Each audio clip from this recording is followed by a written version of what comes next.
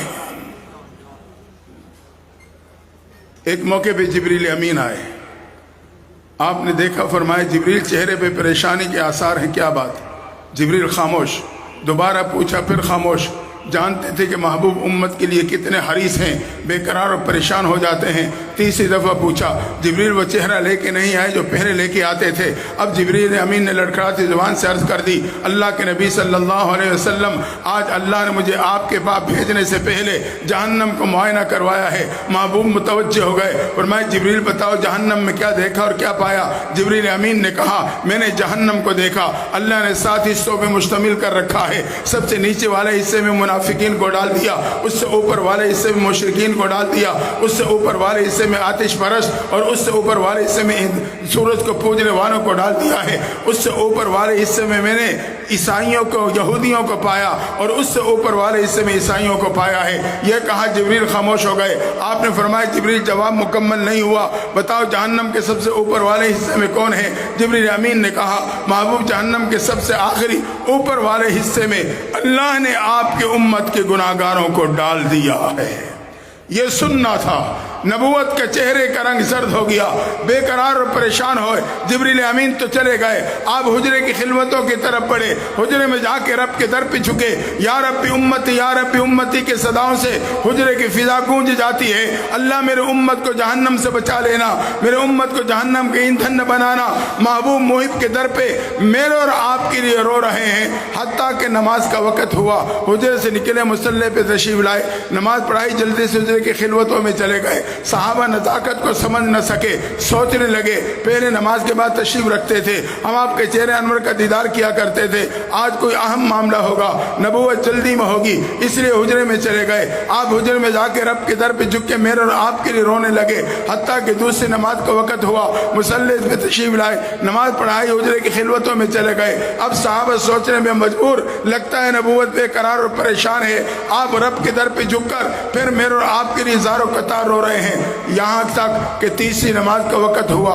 حجرے سے نکلے، مصلی پہ تشریف لائے، صحابہ پہلے سے متوجہ تھے، صحابہ نے دیکھ لیا چہرے انور کا رنگ زرد ہے، آنکھوں مبارک میں آنسو تیر رہے ہیں، جان گئے نبوت غمزدہ بے قرار ہے، ہمت نہیں آگے بڑھ کے پوچھا جا سکے۔ پہلا دن گزرا، دوسرا دن گزرا، جب تیسرا دن آیا صحابہ سے برداشت نہ ہوا، آخرکار صدیق اکبر آگے بڑھے، حجرے کے دروازے پہ پہنچ کے سلام پیش کیا، السلام علیکم لبیک یا رسول اللہ، محبوب آپ کے پہ سلام ہو، میں آپ کی خدمت میں حاضر۔ مقصد یہ تھا اندر جانے کی اجازت مل جائے گی، میں نبوت سے پریشانی کی وجہ معلوم کر سکوں گا، لیکن وہ صدیق اکبر حجرے پہ کھڑے انتظار کرتے رہے۔ کون صدیق؟ جس نے صحابہ کی جھرمٹ میں زبان نبوت سے جنت کی بشارتیں سنی۔ ایک موقع پہ صحابہ کا مجمع ہے، محبوب پیغمبر نے اچانک سوال کر دیا، صحابہ یہ بتاؤ تمہارے میں آج کون روزے کی حالت میں ہے؟ مجمع خاموش ہے۔ صدیق اکبر کھڑے ہو گئے، محبوب روزے کی حالت میں۔ آپ نے دوسرا سوال کیا، صحابہ کون ہے جو بیمار کی بیمار پرسی کر کے چلا ہو؟ مجمع خاموش، صدیق اکبر کھڑے، محبوب بیمار کی بیمار پرسی کر کے چلا۔ تیسرا سوال کیا، صحابہ کون ہے جو ضرورت مند کی ضرورت پوری کر کے آیا ہو؟ مجمع پہ سکتہ طاری، صرف صدیق اکبر کھڑے۔ چوتھا سوال کیا، صحابہ کون ہے جو جنازے میں شریک ہو کے آیا ہو؟ نگاہ نبوت نے وہی منظر دیکھا، مجمع خاموش، تنہ تنہ صدیق اکبر کھڑے ہیں۔ اب آپ نے فرمایا، میرے صحابہ، مجھے اس ذات کی قسم جس کے قبضے قدرت میں میری جان ہے، جس میں یہ چاروں صفات موجود ہیں، میں محمد اسے جنت کی ضمانت دیتا ہوں۔ وہ صدیق اکبر حجرے کے دروازے پہ کھڑے انتظار کرتے کرتے واپس لوٹے۔ راستے میں عمر فاروق سے ملاقات ہو گئی۔ صدیق اکبر نے حوصلہ بڑھاتے ہوا کہا، عمر، میں نے زبان نبوت سے سنا ہے تو جس راستے پہ چلتا ہے شیطان راستہ چھوڑ دیتا ہے، یہ بھی میں نے تیرے بارے میں سنا ہے۔ لوکان بعد نبی لکان عمر، اگر میرے بعد کسی نبی نے آنا ہوتا، اللہ نبوت کی صلاحیتیں صرف عمر فاروق میں رکھی تھی۔ اور عمر، تجھے یاد ہوگا محبوب جب معراج سے واپس آئے، تجھے بلوایا تھا، بلا کے تجھے بتایا تھا، جنت میں تیرے مکان کی بشارت دی تھی۔ عمر جب میں جنت میں داخل ہوا، ایک عمارت نگاہوں میں حسین ٹھہری، دل چاہا اندر داخل ہو کے دیکھوں۔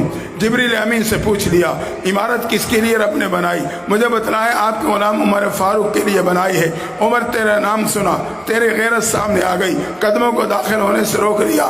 صدیق اکبر نے کہا عمر اس وقت تو رو پڑا تھا، آنکھوں میں آنسو، زبان پہ جملہ تھا، محبوب آپ داخل ہوتے تو میری سعادت کی بات تھی۔ فرمایا عمر آپ جائیں، آپ کو حجرے میں جانے کی اجازت مل جائے گی۔ حضرت عمر نے حوصلہ پکڑا، حجرے کے دروازے پہ پہنچ کے سلام پیش کیا، ایک مرتبہ، دو مرتبہ، تین مرتبہ، انتظار کرتے کرتے آخرکار واپس لوٹے۔ راستے میں سلمان سے فارسی سے ملاقات ہو گئی، صدیق اکبر کا انداز اپنایا، کہا سلمان ایران سے چلا تھا، مجوسی کا بیٹا تھا، آتش پرست تھا، محبوب کے قدموں میں پہنچا، محبوب کے دامن سے جڑا، محبوب نے تجھے اپنے غلامی میں قبول کر لیا۔ ہاں تجھے محبوب نے گوئے کہ عزت و عظمتیں عطا فرمائی۔ فرمائے سلمان آپ جائیں، آپ کو اندر جانے کی اجازت مل جائے گی۔ سلمان فارسی نے حوصلہ لیا، حجرے کے دروازے پہ پہنچے، سلام پیش کر کے انتظار کرتے کرتے وہ بھی واپس لوٹے۔ راستے میں اپنے آپ سے مخاطب ہیں، سلمان ایسی شخصیت کے پاس جائے گا جس کو انکار نہیں ہو سکے گا۔ پہنچے اماں فاطمہ الزہرا کی خدمت میں، پردے میں دعا سلام کے بعد کہا اماں جان صحابہ 3 دن سے تڑپ رہے ہیں، بے قرار اور پریشان ہیں، ہاں آپ حجرے کے دروازے پہ جائیں، آپ کو اندر جانے کی اجازت مل جائے گی۔ حوصلہ دیتے ہوئے کہا اماں جان ایک دن مسجد میں نبی میں صحابہ کا مجمع تھا، محبوب پیغمبر نے ایک سوال اٹھایا تھا، صحابہ مجھے یہ بتاؤ نیک عورت کی نشانی کیا ہوتی ہے؟ ہر صحابی کھڑا ہوتا، اپنے انداز سے بات کرتا، بیٹھ جاتا۔ میں نے دیکھا حضرت علی اٹھے، حجرے میں آپ کے پاس تشریف لائے، واپس آ کے بیٹھ گئے، اپنی واری پہ اٹھ کے کہنے لگے محبوب نیک عورت کی نشانی یہ ہے، نہ اس نے کسی غیر محرم کو دیکھا، نہ اس کو کسی غیر محرم نے دیکھا۔ فرمایا اماں جان جب یہ جملہ حضرت علی نے کہا، نگاہ نبوت محبت و انداز سے علی کے چہرے پہ جم گئی، محبوب کے چہرے پہ مسکراہٹ ہے۔ حضرت علی جان گئے جملہ آپ کو پسند آیا، کہنے لگے محبوب یہ جملہ میرا نہیں، مجھے فاطمہ الزہرا نے بتلایا ہے۔ اس وقت زبان نبوت پہ یہ کلمات تھے، علی فاطمہ تو بذات منی، فاطمہ کیا کہنا، وہ تو میرے جگر کا ٹکڑا ہے۔ اماں جان آپ جائیں، آپ کو اجازت مل جائے گی۔ حضرت فاطمہ الزہرا حجرے کے دروازے پہ سلام پیش کیا، محبوب نے سنا، لخت جگر آ گئی، بے قرار اور پریشان ہے، اندر آنے کی اجازت دے دی۔ آپ آگے بڑھ کے محبوب کے قریب جا کے بیٹھے، نگاہوں کو چہرے انور کے ڈانٹ کے کہنے لگی ابا جان کیا بات ہے؟ چہرے کا رنگ زرد ہے، آنکھوں میں آنسو تیر رہے ہیں، صحابہ 3 دن سے تڑپ رہے ہیں، معاملہ کیا ہے؟ محبوب پیغمبر تڑپ گئے، کہا لخت جگر تجھے کیا بتلاؤں؟ 3 دن قبل جبریل امین آئے تھے، انہوں نے فرمایا ہے اللہ نے میرے امت کے گناہ گاروں کو جہنم میں ڈال دیا ہے۔ جب سے میں نے یہ فیصلہ سنا میں بے قرار اور پریشان ہوں، رب کے در پہ پڑا، رب کو امت کے حق میں منا رہا ہوں۔ یہ کہا محبوب پھر سطح میں چلے گئے، یا رب امتی یا رب امتی کی صدائیں بلند ہونے لگی، رحمت جوش میں آتی ہے۔ جبریل امین آئے، محبوب اللہ سلام دے رہا ہے، ساتھ ہی پیغام دے رہا ہے وَلَسَوْفَ يُؤْتِيكَ رَبُّكَ فَتَرْضَىٰ، محبوب سد سر اٹھائیے، ان قریب اتنا دوں گا کہ آپ میرے سے راضی ہو جائیں گے۔ یہ کہا جبریل چلے گئے، آپ نے سجدے سے سر مبارک اٹھایا، لخت جگر کی طرف متوجہ ہوئے، فرمایا فاطمہ مبارک ہو، اللہ نے مہربانی کا معاملہ فرما دیا، اللہ نے میرے سے وعدہ کر لیا ہے میں قیامت کے دن اتنا دوں گا کہ آپ راضی ہو جائیں گے۔ فاطمہ گواہ ہو جانا میں اللہ سے اس وقت تک راضی نہیں ہوں گا جب تک وہ میرے امت کے آخری فرد کو جنت میں داخل نہیں کر دے گا۔ دوستو اللہ نے مجھے اور آپ کو ایسے مہربان اور عظیم پیغمبر عطا فرمائے ہیں، آج اگر یہ ختم نبوت کا کام میں نے چھوڑ دیا، حقیقت یہ اپنے موثر انسانیت کے ساتھ وفا نہیں جفا ہے۔ آئے محبوب کے دامن سے جڑے رہیں، اس کام کے ساتھ لگے رہیں، یہی کام میرے اور آپ کے لیے قیامت کے دن محبوب کی معیت و شفاعت کا ذریعہ ہے۔ دعا ہے اللہ تعالی ہم سب کو تاحیات اسی کام کے ساتھ جوڑ کے رکھے۔ اللہ تعالی اس کانفرنس کو پوری دنیا عالم اسلام میں اس عقیدے کے تحفظ کا ذریعہ بنا۔